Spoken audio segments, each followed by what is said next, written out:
Scott Power, how much will climate change affect our weather patterns and how intense is the impact going to be?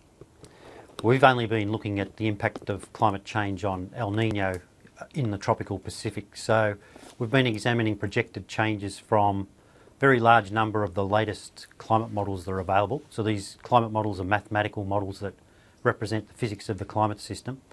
And if you look at those models, what you find is that the impact of El Nino on rainfall in the tropical Pacific changes quite a bit.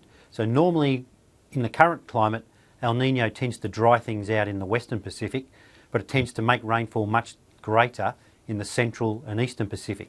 And so what we're finding is that towards the end of the 21st century, in response to further global warming, that those two effects, the drying in the west and the increase in rainfall in the central and eastern parts of the Pacific Ocean, tend to intensify. Let me ask you about those changes in rainfall, increased rainfall. By how much are we talking?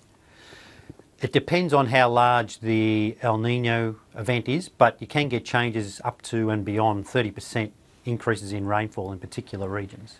But of course, the overall magnitude of the effects depends crucially on what humans do with emissions of greenhouse gases over coming decades. So if it turns out that business as usual reigns and greenhouse gas emissions continue to increase, as they have been over the last decade or more, then we would see the larger effects take place. Whereas if those emissions would reduce, then we wouldn't see the magnitudes that are present in some of the more extreme scenarios. Now, is this research significant because it's the first time that scientists have agreed on the future impact of climate change on El Nino? Yeah, we know that the world's warming up and we know that further warming is expected. But what we didn't know, we know a great deal about climate change in fact, but one of the things we didn't know is how that's going to influence El Nino and how that is going to influence El Nino impacts.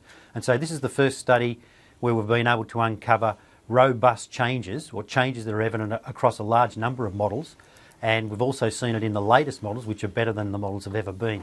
So in that respect, yes, we are seeing more robust changes than we've been able to identify previously. And what confidence do you have in these models, given that there has been recent controversy over and continued controversy over climate forecasts? Yeah, I think the models are the best tool by far that we have for projecting climate change. They're mathematical models. They incorporate the physics of the climate system as we currently understand it, and I think they are actually a remarkable achievement, a remarkable human achievement.